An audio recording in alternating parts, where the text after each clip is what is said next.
to the people of Japan. Today I wanted to update the American people on what we know about the situation in Japan, what we're doing to support American citizens and the safety of our own nuclear energy, and how we are helping the Japanese people contain the damage, recover, and rebuild. First, we are bringing all available resources to bear to closely monitor the situation and to protect American citizens who may be in harm's way.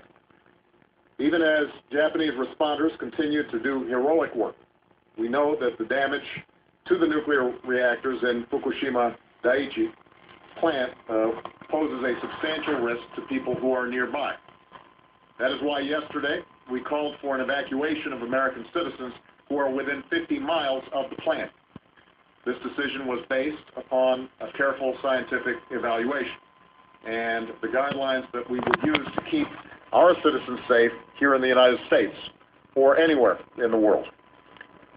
Beyond this 50-mile radius, the risks do not currently call for an evacuation, but we do have a responsibility to take prudent and precautionary measures to educate those Americans who may be endangered by exposure to radiation if the situation deteriorates. That's why last night I authorized the voluntary departures of family members and dependents of U.S. officials working in northeastern Japan. All U.S. citizens in Japan should continue to carefully monitor the situation and follow the guidance of the U.S. and Japanese governments. And those who are seeking assistance should contact our embassy and consulates, which continue to be open and operational. To be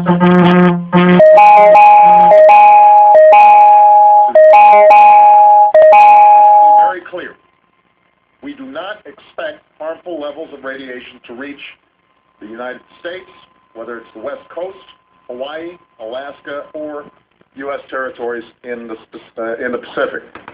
Let me repeat that. We do not expect harmful levels of radiation to reach the West Coast, Hawaii, Alaska, or U.S. territories in the Pacific. That is the judgment of our Nuclear Regulatory Commission and many other experts. Furthermore, the Centers for Disease Control and Prevention and public health experts do not recommend that people in the United States take precautionary measures beyond staying informed. And going forward, we will continue to keep the American people fully updated, because I believe that you must know what I know as president. Here at home, nuclear power is also an important part of our own energy future, along with renewable sources like wind, solar, natural gas, and clean coal. Our nuclear power plants have undergone exhaustive study and have been declared safe for any number of extreme contingencies. But when we see a crisis like the one in Japan, we have a responsibility to learn from this event and to draw from those lessons to ensure the safety and security of our people. That's why I've asked the Nuclear Regulatory Commission to do a comprehensive review of the safety of our domestic nuclear plants in light of the natural disaster that unfolded in Japan. Finally, we are working aggressively to support our Japanese ally at this time of extraordinary challenge. Search and rescue teams are on the ground in Japan to help the recovery effort. A disaster assistance and response team is working to confront the aftermath of the earthquake and tsunami. The U.S. military, which has helped to ensure the security of Japan for decades, is working around the clock. To date, we've flown hundreds of missions to support the recovery efforts and distributed thousands of pounds of food and water to the Japanese people.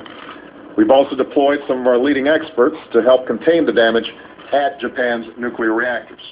We're sharing with them expertise, equipment, and technology so that the courageous responders on the scene have the benefit of American teamwork and support.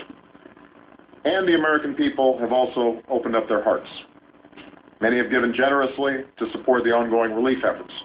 The Red Cross is providing assistance to help meet the immediate needs of those who've been displaced.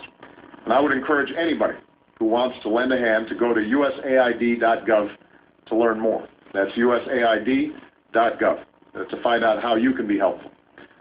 As I told Prime Minister Khan last night and reaffirmed at the Japanese embassy here in Washington today, the Japanese people are not alone in this time of great trial and sorrow. Across the Pacific, they will find a hand of support extended from the United States as they get back on their feet. After all, we have an alliance that was forged more than a half-century ago and strengthened by shared interests and democratic values. Our people share ties of family, ties of culture, and ties of commerce. Our troops have served to protect Japan's shores, and our citizens have found opportunity and friendship in Japan's cities and towns. Above all, I am confident that Japan will recover and rebuild because of the strength and spirit of the Japanese people. Over the last few days, they've opened up their homes to one another. They've shared scarce resources of food and water. They've organized shelters, provided free medical care, and looked out for their most vulnerable citizens. One man put it simply, it's a Japanese thing. When hard times hit, we have to help each other. In these hard times, there remains nevertheless hope for the future. In one small town that had been flattened by the tsunami, emergency workers rescued a 4-month-old baby who had been swept out of her parents' arms and stranded for days among the debris. No one can say for certain just how she survived the water and the wreckage around her. There is a mystery in the course of human events. But in the midst of economic recovery and global upheaval, disasters like this remind us of the common humanity that we share. We see it in the responders who are risking their lives at Fukushima. We show it through the help that is poured into Japan from 70 countries, and we hear it in the cries of a child miraculously pulled from the rubble. In the coming days, we will continue to do everything we can to ensure the safety of American citizens and the security of our sources of energy. And we will stand with the people of Japan as they contain this crisis, recover from this hardship, and rebuild their great nation. Thanks very much. Libya. Mr. President, can consensus be found on Libya, sir? Consensus will be over by tomorrow. It's too late to act.